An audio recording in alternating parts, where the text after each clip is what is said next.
Hi, my name's Sibine Ku, and I'm going to be talking to you about backup and DR for Azure files. First, let's talk about how you can use snapshots to back up your Azure file share. Snapshots are point-in-time copies of your Azure file share you can restore from. They're incremental, meaning they grow in size based on your churn. Only the deltas between each snapshot will be stored, so if nothing changes, your snapshot volume stays the same.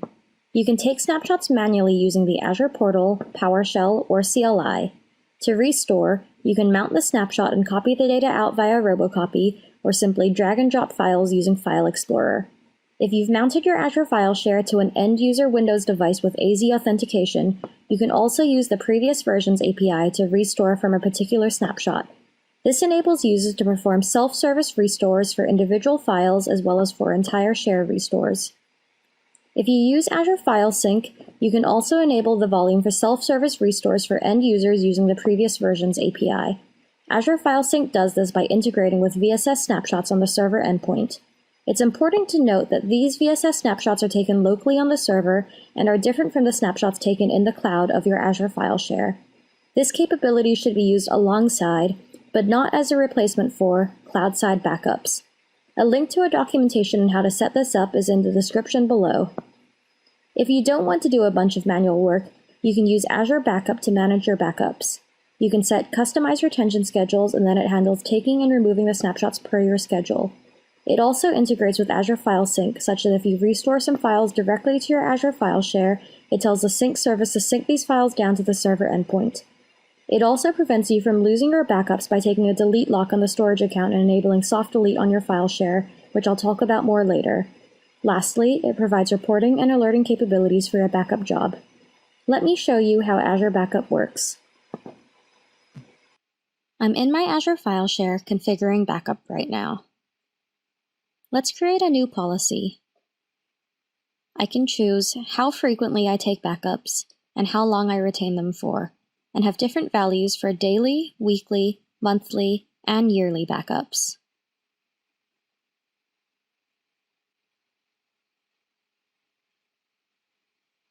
Great.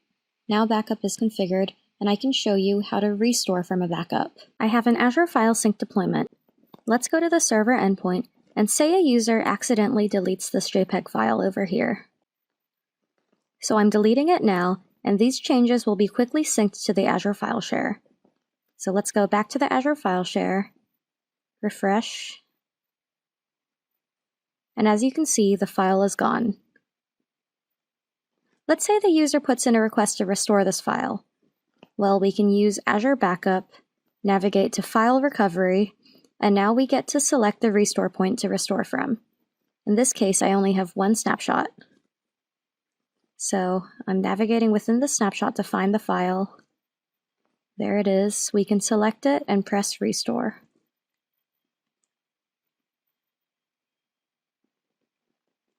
Now the file's being restored to my Azure file share.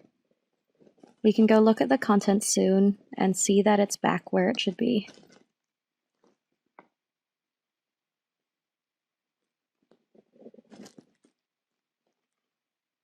Refresh and the file is back. What Azure Backup does is that it tells Azure File Sync we've restored a file, and it says sync it back down to the server endpoint. So we're back in the server endpoint, and the file has reappeared here as well. I mentioned soft delete earlier in the context of it being automatically enabled by Azure Backup. Soft delete is a platform feature that's essentially a recycle bin for your Azure file shares. This means that if you accidentally delete one of your file shares, you can undelete it within the specified retention period. Let's configure soft delete on the storage account. I navigate to the soft delete tab, and now I'm enabling soft delete for 7 days. Now we can delete this file share. Once a share is soft deleted, it enters a soft deleted state in which you can still see the share, but you can't view its contents until you undelete it. We've deleted it. Now let's look at our soft deleted shares. And now let's undelete this share. Once we undelete it, all of its contents, including snapshots, reappear. Now for the data replication part of this talk. Azure Storage offers various redundancy options for ensuring your data is highly available. LRS replicates your data 3 times in a single physical location within the same region. ZRS is essentially 3 instances of LRS. It replicates your data 3 times across 3 Azure availability zones in the same region, meaning you have 9 logical copies of your data. These 2 options are available for all Azure file shares. GRS is the equivalent of 2 LRS instances in separate regions, meaning you have 6 logical copies of your data, 3 in each region. GZRS is like ZRS in one region plus LRS in another region, so you have 9 logical copies in one region and 3 in another, leaving you with 12 logical copies of your data in total. We have 2 strategies to achieving geographic redundancy without GRS. You can use this first approach when all access to the Azure file share is via Azure File Sync. You have an Azure file share syncing to your main file server on premises. Let's say your office is in New York, so your Azure file share, also known as your cloud endpoint, is in East US. Then you can have another server endpoint running on a VM backed by Azure disks in a secondary region such as West US. Any changes will be immediately synced to the VM in the secondary region. Because you want all data to be present locally in the secondary region, you need to disable cloud tiering and provision enough capacity there to store your entire dataset. This strategy is only applicable if all your access to your Azure file share is through Azure File Sync.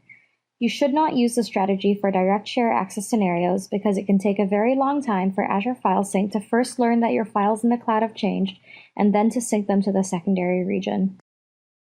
To achieve geographic redundancy in this scenario in which you are directly modifying your Azure file share, rather than accessing it via Azure File Sync, you can use ZCopy. ZCopy is a command line utility that copies files or blobs across storage accounts. The basic idea is as follows. You copy your backup data over to a secondary region once a day, such that you can have a snapshot in the secondary region that you can restore from should the primary go down. To do so, you can set up an Azure automation that runs your script in a container. This script should take a snapshot and then call ZCopy to orchestrate copying the snapshot over to the secondary region. The end result is that you have 2 snapshots, one in the original location and one in the secondary location that contain the exact same data.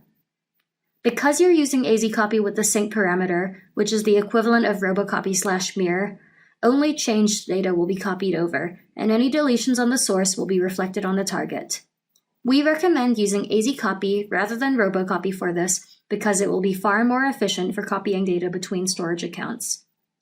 For more details about this solution, as well as a sample script, you can visit the following blog post. Lastly, we've worked with a few different backup partners including Commvault, Veeam, Veritas, and Rubrik that have created IaaS backup solutions for Azure file shares.